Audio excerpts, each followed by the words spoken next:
जावा works internally, right. तो basically हम जानेंगे कि जावा प्रोग्राम मशीन में स्टेप बाय स्टेप किस तरीके से एग्जीक्यूट करता है।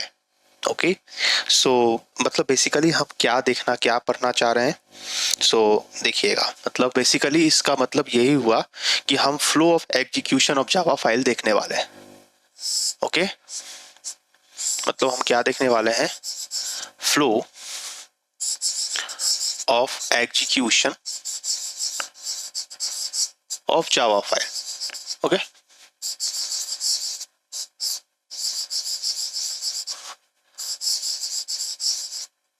Of execution of Java file. Great. Okay, so देखिए सबसे पहला जो स्टेप होता है वो होता है, जो सबसे पहला स्टेप होता है फ्लो ऑफ एग्जीक्यूशन में, वो होता है कि हमको इंस्टॉल करना पड़ता है। क्या बताइए, क्या इंस्टॉल करना पड़ता है? मैं ऑलरेडी बता चुका हूँ। सबसे ऊपर जावा के कौन सा लाई करता है, वो डायग्राम याद करिए, जेडीके वाला डायग्राम याद कीजिए। तो सबसे पहले हमको क्या इंस्टॉल करना पड़ेगा, जेडीके, राइट। और जेडीके इंस्टॉल होके बताइए कौन से लोकेशन पे जाता है, ये मैंने बता चुका है आप लोगों को, वो सी ड्राइव में, राइट, प्रोग्राम फाइल्स के अंदर। ओके, प्रोग्राम फाइल्स का जो फोल्डर होता है वो बाय डिफॉल्ट होता है, वो सी ड्राइव में जाता है, राइट। और उसके अंदर जाके जावा में, जावा नाम का वो फोल्डर ऑटोमेटिकली बना देता है, और उस जावा के अंदर जेडीके होता है। जो भी जेडीके आप इंस्टॉल करते हो, अगर आप करंट लेटेस्ट वर्जन इस्तेमाल करते हो तो 20 होगा, आप 8 जेडीके 8 9 जो आपको चाहिए आप वो इंस्टॉल करा सकते हो, राइट। देन उसके बाद क्या होता है, उसके बाद होता है कि हम क्रिएट करते हैं। मान लीजिए कि हमने क्या क्रिएट किया, एक जावा का सोर्स फाइल, मैंने जावा सोर्स फाइल मान लीजिए क्रिएट कर दिया। ओके, क्रिएट कर दिया मतलब जैसे मान लेते हैं कि मैंने, ओके, प्रिय डॉट जावा, प्रिय नाम है मेरे क्लास का, प्रिय डॉट जावा नाम का मैंने एक जावा सोर्स फाइल बना लिया।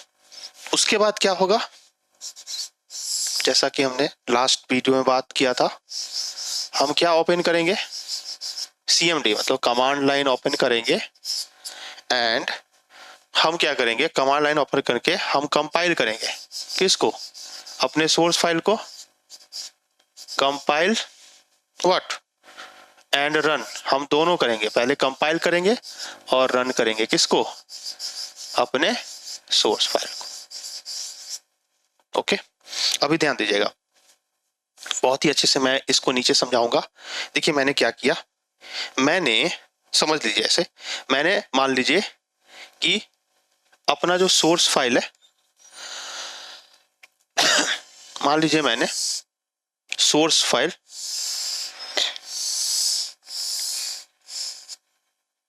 मान लीजिए मैंने अपना सोर्स फाइल डी ड्राइव में बनाया। ओके, मैंने अपना सोर्स फाइल डी ड्राइव में बनाया है, कोई लोकेशन है जिसका नाम है, मान लीजिए कोड, कोड नाम का कोई फोल्डर है, उसमें मैंने ये बनाया है। क्या बनाया है वो देखिए, ये लोकेशन है, डी ड्राइव के अंदर कोड नाम का एक फोल्डर है, उसके अंदर ये जो डी ड्राइव है उसके अंदर कोड नाम का फोल्डर है, जिसके अंदर हमने एक प्रोग्राम बनाया है, abc डॉट, जैसे प्रिय डॉट जावा, राइट, प्रिय डॉट जावा लिए ना, तो प्रिय डॉट जावा मान लीजिए इसके अंदर बना हुआ है, मान लेते हैं। ओके, तो इसके अंदर हमने प्रिय डॉट जावा नाम का एक जावा फाइल मतलब सोर्स फाइल बना रखा है। ओके, तो बताइए, तो जावा के अंदर मैंने आपको ऑलरेडी डिस्कस कराया था लास्ट क्लास में, राइट, कि एक सिंपल सा प्रोग्राम, ऐसा प्रोग्राम बना लेते हैं। देखिए ना, दिख रहा है, सबको दिख रहा होगा, राइट, ये क्लास पर्सन, इस तरीके का हम लोग एक प्रोग्राम यहाँ पे बना लेते हैं। तो मैं यहाँ पूरा लिख नहीं रहा हूँ, मैं बस बता रहा हूँ कि प्रिय डॉट जावा किस तरीके का हुआ होगा। बताइए, प्रिय डॉट जावा को अगर मैं कहूँ तो वो क्या है, बताइए कौन से कीवर्ड से स्टार्ट होगा, क्लास, ये क्या है, क्लास, और ये क्या है, प्रिय। ओके, और ये इसके अंदर बॉडी होगी। तो ये आपने डी ड्राइव के अंदर कोड नाम का फोल्डर बनाया, उसके अंदर आपने लिखा, ठीक है। तो पहले तो JDK इंस्टॉल हो गया, मैंने जावा सोर्स फाइल बना लिया। उसके बाद हम क्या करेंगे, अपने कोड को अब हम कंपाइल करेंगे कमांड लाइन से। देखिए अब हम पहले क्या करेंगे, कंपाइल। पहले हम क्या करेंगे, बोलिए, कंपाइल। ठीक है, तो हम कंपाइल करेंगे। तो कंपाइल कैसे करेंगे, compile through command line. Through command line, command line में इसको बोल रहा हूँ CMD को। ओके, टर्मिनल में जैसे मैंने पिछले क्लास में बात की थी, राइट, तो वही कंपाइल करेंगे CMD। तो कंपाइल करने के लिए जो हमको जो कमांड लिखना पड़ता है वो होता है क्या, बोलिए, जावा सी। ओके, और क्या नाम है ये जावा के फाइल का, क्या नाम है, priye.java, राइट। जावा के फाइल का नाम क्या है, प्रिय। तो जावा सी प्रिय। ओके, जावा सी प्रिय डॉट जावा। हाँ जी, ये लाइन लिखने से हमारा कोड कंपाइल हो जाएगा। ओके, कंपाइल होने के लिए गाइस बताइए, बताओ मुझे आप लोग कि ये जावा सी कहाँ पे है, ये जावा सी कहाँ से आया। याद करिए, मैंने आप लोग को ऑलरेडी आर्किटेक्चर में बताया था कि जावा सी हमारा एक सपोर्ट जो करता है, जो डेवलपर टूल है जो सपोर्ट करता है। याद करिए, एक बार मैं डायग्राम भी दिखा देता हूँ।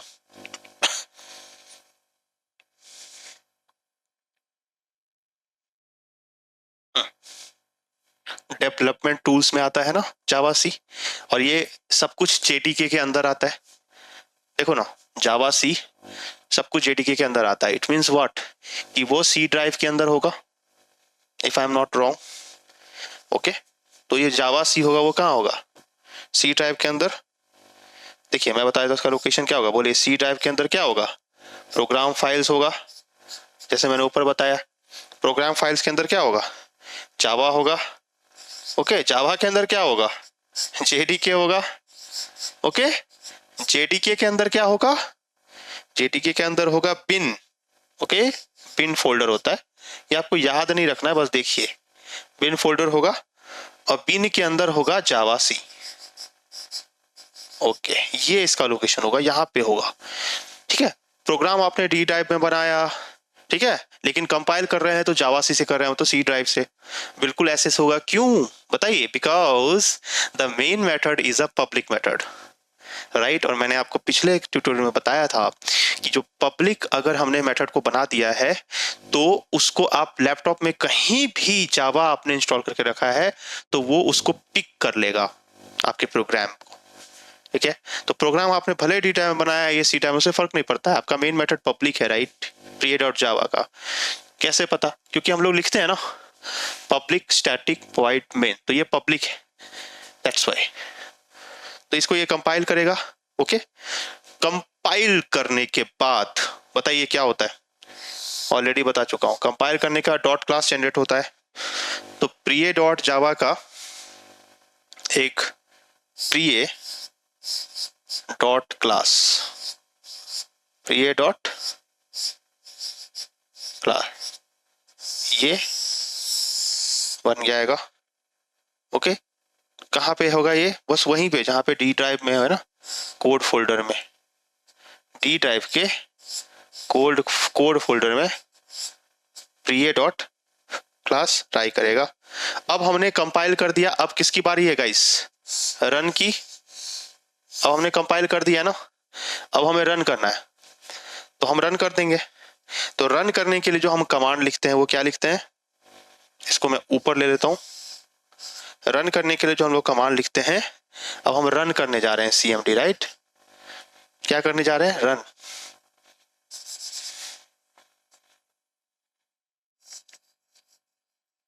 रन करने जा रहे हैं CMD, कुछ नहीं, क्या कमांड है बोलिए, जावा स्पेस फाइल नेम, मतलब प्रिय।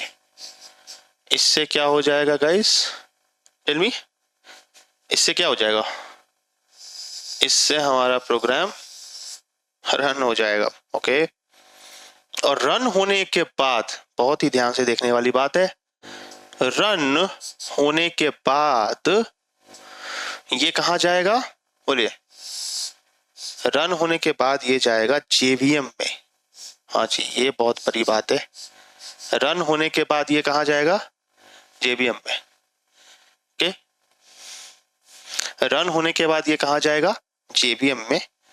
और JVM में आपको याद कीजिए, पहले ही मैंने बता चुका है, पहले ही मैंने बता दिया है कि कि जो JVM है वो जावा वर्चुअल मशीन है, आप लोग को दिख रहा होगा उस साइड। वो क्या है? ये क्लास लोडर है, चेक करो, और वेरीफाई करता है बाइट कोड को। तो देखिए, सबसे पहले JVM क्या करेगा? बताइए, सबसे पहले JVM क्या करेगा? सबसे पहले JVM, ये जो आपका जावा डॉट क्लास है, यही तो बाइट कोड है। हाँ जी, ये जो जावा डॉट क्लास मैंने बता के रखा है, यही तो मेरा बाइट कोड है। एम आई राइट और wrong everyone? This is what? This is byte code.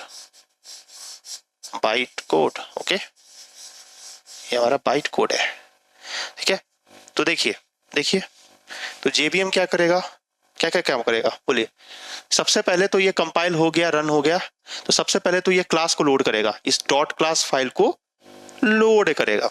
Okay, तो JVM का काम क्या है? JVM डॉट क्लास फाइल को लोड करता है और मेमोरी एलोकेट कराता है।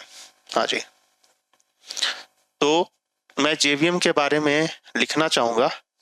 इस JVM के बारे में मैं आपको लिखना ये चाहता हूं कि JVM क्या करता है। यहां पे मैं लिख देता हूं, JVM डॉट क्लास, जो फाइल होता है ना, डॉट क्लास फाइल को,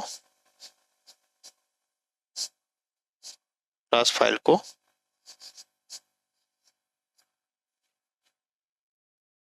load, LOAD, load, okay, load करता है,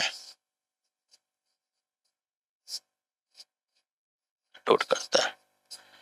तो डॉट क्लास फाइल को लोड करेगा, ओके, उसके बाद लोड भी करता है और मेमोरी भी एलोकेट कराता है गाइस। तो JVM क्या किया? डॉट क्लास फाइल को लोड भी किया और क्या कराया बताइए? Memory allocate. ओके, थोड़ा सा लिखने में ये हो गया है, लेकिन आप लोगों को समझ में आ गया होगा। JVM डॉट क्लास फाइल को लोड करता है और मेमोरी एलोकेट भी कराता है। तो जब प्रिय डॉट क्लास फाइल, जब प्रिय डॉट क्लास फाइल लोड हो गया, उसको मेमोरी मिल गई, तो वो जाके लास्ट स्टेप क्या होगा कि वो फिर से CMD में जाके आउटपुट दे देगा। मतलब कमांड लाइन में हमको आउटपुट मिल जाएगा, मतलब जो भी आंसर है वो हमको मिल जाएगा। आंसर मतलब जो भी हम प्रिंट कराए हैं या जो भी प्रोग्राम लिखे हैं वो आंसर मिल जाएगा। तो देखिए, हम एक बार फिर से रिपीट कर देते हैं कि सबसे पहले मैंने क्या किया, रिपीट करता हूँ। हमने सोर्स फाइल बनाया priya.java D drive code folder के अंदर, ओके।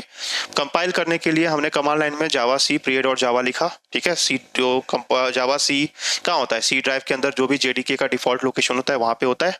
एंड देन हमने जब जैसे ही हम कंपाइल करेंगे, ओके, कंपाइल कहाँ पे कर रहे हैं? कमांड लाइन के थ्रू, ये कमांड डाल के। तो जब भी हम कंपाइल करेंगे तो हमारा बाइट कोड जनरेट होगा, क्योंकि जैसे ही कंपाइल करेंगे तो वो जो भी आप मान लीजिए abc.java बनाए हो, तो जो भी .java फाइल होगा उसको डॉट क्लास फाइल में कन्वर्ट करेगा। और डॉट क्लास फाइल का भी बाइट कोड बोलते हैं। और मैंने क्या बोला था? Java is platform independent language. अभी ये प्रिय डॉट क्लास कहीं पे भी आप इस्तेमाल कर सकते हो, किसी भी दुनिया के किसी भी लैपटॉप में आपको प्रिय डॉट जावा बनाने की जरूरत नहीं है। आप सिर्फ प्रिय डॉट क्लास को जावा उसके नाम से आप कमांड लाइन से चला दोगे तो वो रन हो जाएगा। तो देखिए, तो बाइट क्लोज से मैंने क्या किया, अब हम रन करेंगे। मैंने कंपाइल कर लिया, रन करने वाले हैं। तो रन जब करेंगे तो वो डायरेक्ट मुझे आउटपुट नहीं दे रहा है, देगा उसके बीच में ना JVM का रोल होगा, ठीक है। वो आपको दिखेगा नहीं, आप लोग डायरेक्ट जावा स्पेस रन लिख रहे थे इससे पहले तो रन हो जा रहा था, लेकिन उसके बीच में JVM रिसाइड करता है। JVM क्या करता है? उस डॉट क्लास फाइल को लोड करता है मेमोरी में और उसको मेमोरी एलोकेट कराता है, मतलब उसको एक स्पेस जाके कंप्यूटर लोकेशन में वो एलोकेट कराता है। कौन? JVM। JVM मतलब क्या होता है? Java virtual machine. ओके, जैसे वर्चुअल मशीन थोड़ा सा अटपटा लग रहा है सुनने में, मैं इसको थोड़ा सा एक एग्जाम्पल के तौर पे बताता हूँ। देखिए, अगर मेरे पास कैलकुलेटर है तो हमारे पास एक घर में भी कैलकुलेटर होता है जो फिजिकली एग्जिस्ट करता है, राइट? लेकिन कंप्यूटर में भी कैलकुलेटर है ना? तो सोचिए ना कि कैलकुलेटर जो फिजिकली एग्जिस्ट ना करता हो, जैसे कैलकुलेटर एग्जिस्ट करता है बट फिजिकल मशीन है वो, लेकिन अगर हम उसी का सॉफ्टवेयर अपने कंप्यूटर में डाल दें तब तो हमारे को कहीं पे भी कैलकुलेटर फिजिकली दिखता नहीं है ना। वो तो उसका सॉफ्टवेयर ने डाल दिया तो वो बिल्कुल और बिल्कुल क्या होता है, जो हमारे घर में जो कैलकुलेटर होता है वो उसी की तरीके से बिहेव करता है कि नहीं, समझ रहे हैं? तो अभी क्या है, वो वर्चुअल मशीन है और वो फिजिकल मशीन है। फिजिकल मशीन मतलब क्या, जो हम लोग घर में जो कैलकुलेटर यूज करते हैं रखते हैं वो फिजिकल मशीन हो गया, और जो उसका सॉफ्टवेयर अगर हमारे कंप्यूटर पे है, ठीक है, तो वो वर्चुअल मशीन हो गया, राइट? तो जावा भी कुछ इस तरीके का है। जावा कहीं दिख नहीं रहा है, जावा कोई बहुत बड़ा मशीन कुछ है नहीं, कहीं हम लगा नहीं रहे हैं जैसे कंप्यूटर सीपीयू दिखता है, नहीं। उसके सॉफ्टवेयर जो है सो हमारे जावा को रन कराता है, हमको सपोर्ट देता है। जो बाइनरीज है वो बिल्कुल सॉफ्टवेयर है, उसका कोई फिजिकल एग्जिस्टेंस नहीं है। तो आई थिंक आपको समझ में आ रहा होगा जावा का जो सॉफ्टवेयर है वो क्या करता है, जेवीएम क्या करता है, हमारे डॉट क्लास फाइल जो हमारे सपोर्टिव बाइनरीज जो मैंने आपको पिछले क्लास में बहुत डिटेल में बना के देखा है, जो नहीं देखे हैं उसको जाके देखिए। ओके, तो वो डॉट क्लास फाइल को क्या करता है, लोड करता है, उसको मेमोरी एलोकेट कराता है। तो जब हमारा dot class file memory allocate हो जाता है, देन हमारा प्रोग्राम जो है ना, then our program is ready and good to go and give the output in our command line prompt. Okay, so I think आप लोग को अच्छे से समझ में आ गया होगा। So अब आज के लिए इतना ही। Thank you so much.